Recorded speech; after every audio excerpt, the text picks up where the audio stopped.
The billionaire said to me, Dan, if your goal is to make $1 billion, chances are you'll never make $1 billion. Now, for those in the know, in Vancouver, we have two private clubs.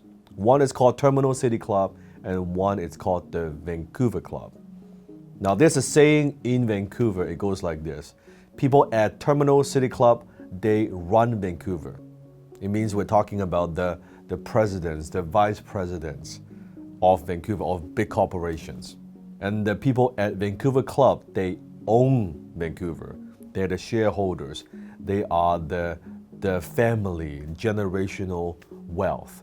So as a member of the Vancouver Club, as probably one of the youngest members that they have, it is a fascinating place to meet a lot of powerful and influential leaders.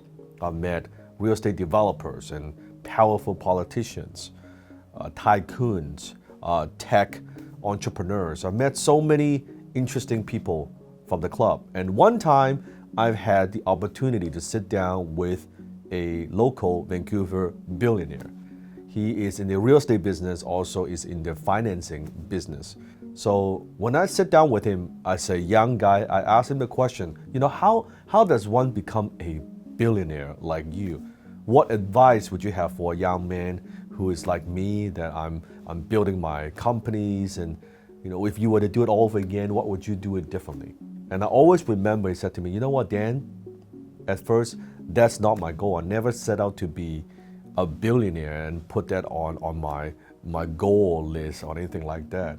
Now, when I was young, because I had a family, got my wife, I've got a few kids, all I wanted to do was to provide a nice environment for them. I wanted to be able to provide a good education for my kids. And I wanted to be able to have a nice environment for them to grow up in. That was it. And so it's just like when I was your age, my focus was to become rich, to be a millionaire.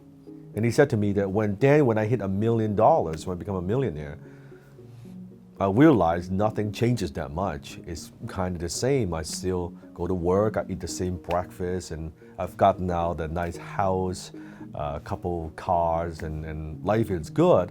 But I realized that doesn't fulfill me, that doesn't fill me up, it doesn't get me excited anymore. And I realized that is not the end goal. So at the time, I also had a group of employees that is under my leadership that's working for my company. I treat them like family members. I get to know their spouse, I get to know their kids. And what happens is, before you know it, now we are a pretty big company. We have 100 employees. And I thought, you know what, to expand the business, I need to acquire another company. So before you know it, instead of one company, then I have two companies. So then I was asking him, so how do you manage and all these different companies? You got like so many different companies, and you acquire different companies. How do you do that? And he said, well, just like having a baby, it's just one at a time. It's a one at a time. You acquire a company, and then you let it grow, you nurture it, you grow it, and then you have another company, and you nurture it, and you grow it. And he said, after then decades of doing that, now end up with tens of thousands of employees in this group of company. So then I asked him the question, so what advice would you have for me?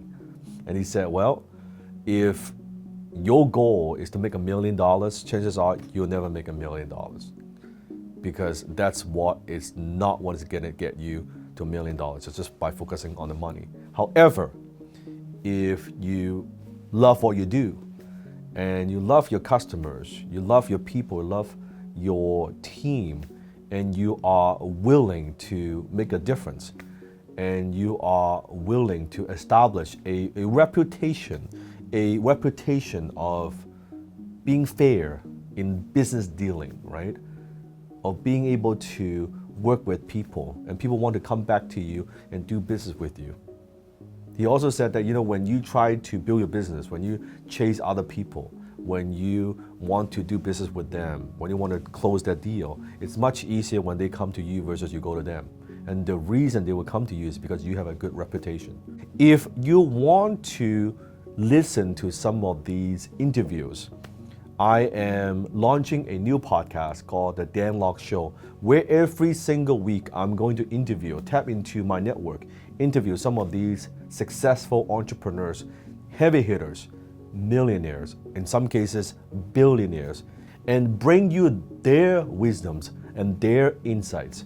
So make sure that you subscribe to my new podcast, The Dan Lok Show. You can click the link somewhere on this page and subscribe to it. It's absolutely free. You can subscribe to it every single day. I'll upload a new episode, and every single week I will upload an interview. So now you have no excuse. Not only you watch my videos, but now you can take what I do, and sometimes I'll take the YouTube videos and also convert that into the podcast, into a short 5-10 minute lessons, so you can now have Dan on the go. So go ahead and click the link, and when you have downloaded the episode and when you have subscribed, make sure, don't forget to leave me a positive review.